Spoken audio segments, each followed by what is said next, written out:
What do you see happening under the hood for the U.S. economy?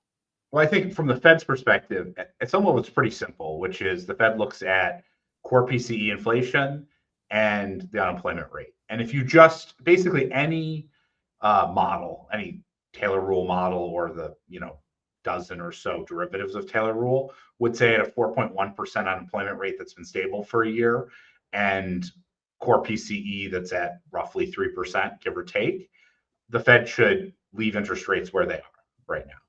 And so, in that sense, a Fed that's focused on being data driven and responding to the data that they see should do nothing. And what they've done nothing. I wish I could do nothing for months on end and be employed, but hey, but I guess at the Fed you can do that. No, and that set of choices is decided that is consistent with the data. There's just no getting around it. Part of the reason why that is because the slowing of labor supply has been so extreme that even though we've had a big slowing of labor demand, the unemployment rate hasn't deteriorated. I think when you look at the economy as a whole, the conditions are sort of a lot weaker than the stance being presented by the Fed. A simple example is, household consumption, real PCE has been negative in 2025.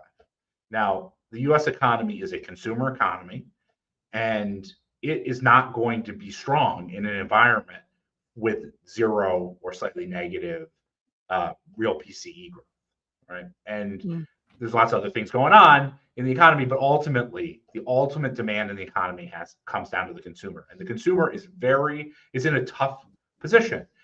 I've talked a lot about how the best lens here is to consider what I call an income-driven expansion, which is a non-consensus view in terms of what's actually driving things.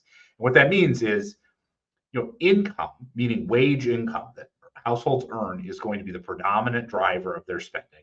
And when we look at that, we see a slowing of labor markets, around zero labor growth, meaning around zero jobs growth, if you triangulate across all the different measures.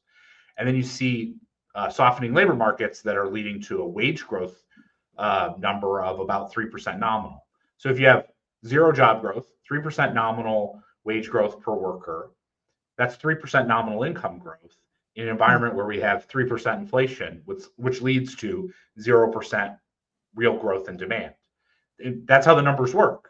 And that is considerably weaker than what is currently priced into either the stock market or the path of interest rates ahead.